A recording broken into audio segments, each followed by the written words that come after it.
We're here with Studio SX, interviewing Eli Craig. You got it right. Yeah, yes. Very good. He has a movie playing here called Tucker and Dale versus Evil. Had a midnight showing last night. How'd that go for you? It went pretty well. There was a lot of alcohol served at the Draft House, which was unique. Alcohol and popcorn, and and I got to watch my own movie. So it was kind of like watching it at home with a lot of friends, Exactly. A lot of drunk friends. There you go, and that always makes things kind of added to the whole effect of the blood and gore and comedy. So it was a lot of fun. So in making this movie, I guess blood and gore, was there a lot of involvement that you had to do with special effects and stuff like that? No, we actually did all of them real. We lost about 12 people in the shooting. Yeah? Okay. Yeah. It was rough. I mean, but actors, they need work these days. Yeah. And they'll pretty much do anything for it. So we just hucked them in a wood chipper and saw what happened. There you go. Kind of gross. Yeah. Turns out it just spits a lot of blood and guts out the other side. Okay. And it landed on this girl. And that's what you were going for? That's what we were going for. And no, but I mean, really, like, it was fun because most of the effects were physical effects. We had a little bit of CGI, but almost everything was physical. And it was cool because you do it so raw. You have like these water cannons, basically, full of blood, and then you just sort of aim them at people and shoot and see what happens. And it always ended up being, I mean, the goal was for the gory parts of the film to be the funniest. Right. And I think we nailed that. I mean, definitely I don't know if all of you people, I don't know if everybody's seen it yet, but those of you that have probably know, like, when the wood chipper incident happens, it's pretty fucking funny. Yeah. Yeah. And so, that was a key thing you were going for in this movie, is like have like the really comedy with the horror thing going with it, or? No, it just happened that way. Yeah, just go with it, coincidence, right? right? People are laughing. You're like, I meant to do that. Yeah. I mean, we meant it to be funny for sure. I mean, I get to say we pushed it more toward being a comedy horror than anything, and so I think the comedy comes first in this case. Yeah. And I don't think anybody's going to be like truly scared in this movie, but you're going to laugh your ass off. Who knows though, right? Yeah, maybe somebody. You mentioned earlier there was an independent movie that you made. Can you tell me about going the independent route on making movies versus in other ways?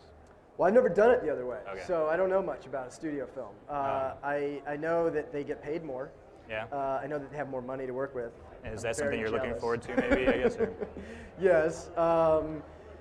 Well, I mean, the independent route is like it's just like working with a bunch of mafiosa agents, and if you fuck up, they'll probably kill you or break your knees. And it's brutal. You're begging for money. You don't have enough time. You don't have any food or water, and it's hard going. But it's sort of like the core passion about filmmaking, and it's kind of like climbing a mountain together. You pack up, you all go, and you all try to survive some like blizzard together. There you go. Can you tell me a little about the cast from this film and how it was working with them? Yeah, well, in Tucker and Dale, I have these two amazing talents. Actually, more than two. I have four. I have a bunch of amazing talents. Tyler Labine, for one, who's in Reaper, and he has a new series called Sons of Tucson coming out really soon on Fox. Funniest guy I've ever met, and just amazing, true actor. Like, created a full character for this. Also, Alan Tudyk, who's an amazing actor. Is in Firefly, and is kind of like the Joss Whedon go-to guy, but has a hilarious film called Death at a Funeral that they're doing a remake of, I don't know why, and just got another TV show called Rockford Files. These two guys are our two hillbillies. And then we have the beautiful Katrina Bowden from 30 Rock, who is fantastic, and Jesse Moss comes in and plays the sinister frat boy that kind of tries to take down Tucker and Dale in their dilapidated vacation home. Yeah, okay.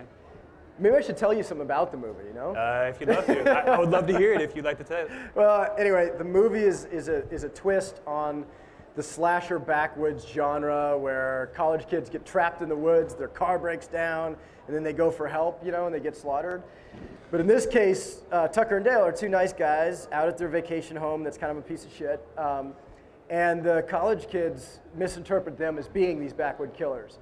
And they try to kill Tucker and Dale, and every time they try to kill them, they accidentally kill themselves. And they think Tucker and Dale did it. So poor Tucker and Dale find themselves like covered in blood, and all they wanted to do was go fishing and drink Pabst Blue Ribbon for the weekend. And so it just pits, you know, evil frat kids against like really nice backwoods hillbillies. Yeah. And in the end, like the hillbillies survive and get the girl of their dreams. There you go. Beautiful story. And yeah. so this is a really interesting twist, I guess, on the backwoods horror kind of slasher film. And I understand that you're the writer of this. And so maybe tell me a little about the process you had coming up with the story and everything. Yeah, I mean, it's just, you know, we came up with some of these incidents first. There's like a bunch of sort of hilarious moments in the movie where a guy dives into a wood chipper and is trying to kill somebody, and guy goes, Tucker's cutting basically cutting up some wood, and he's throwing it into a wood chipper, and he's trying to clear out the property. And these college kids are coming at the same time around the corner to try to find out what's going on in this cabin. And just as he cuts through the wood, he cuts into a beehive, and he kind of like stands up.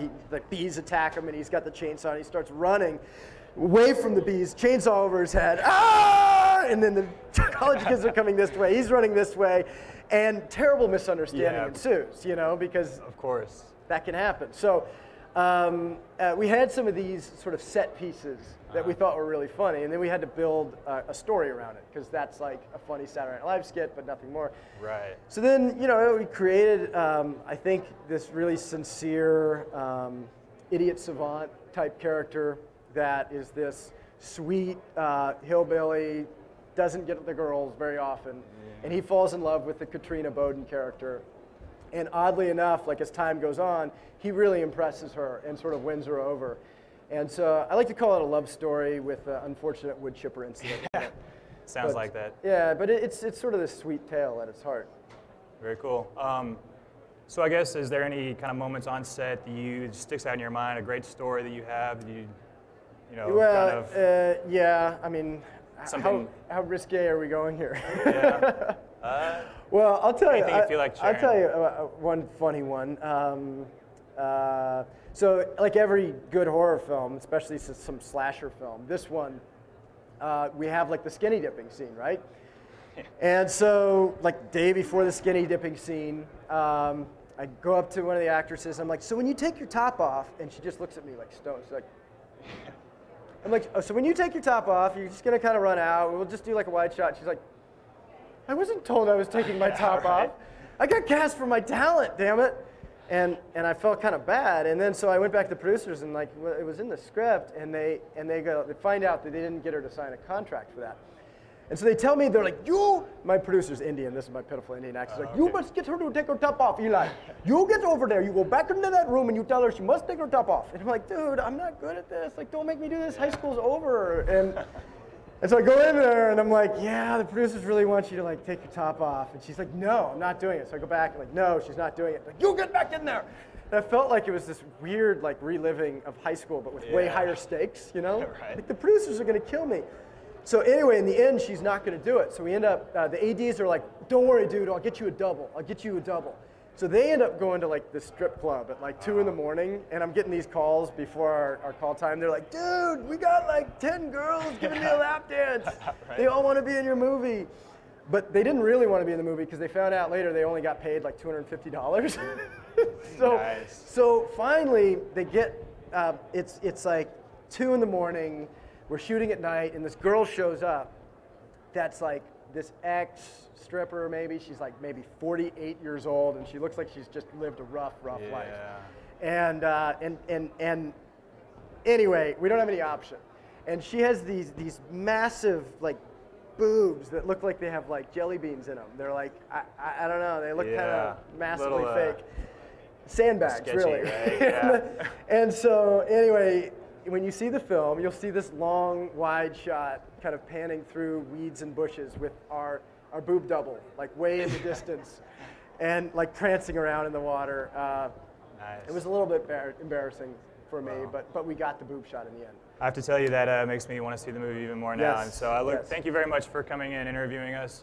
This has been Studio Sex with Eli. Go and check out his movie Tucker and Dale vs. Evil. Yeah. Thank you very much. I'm sorry about that boob story. Yeah, it was good stuff. Good stuff.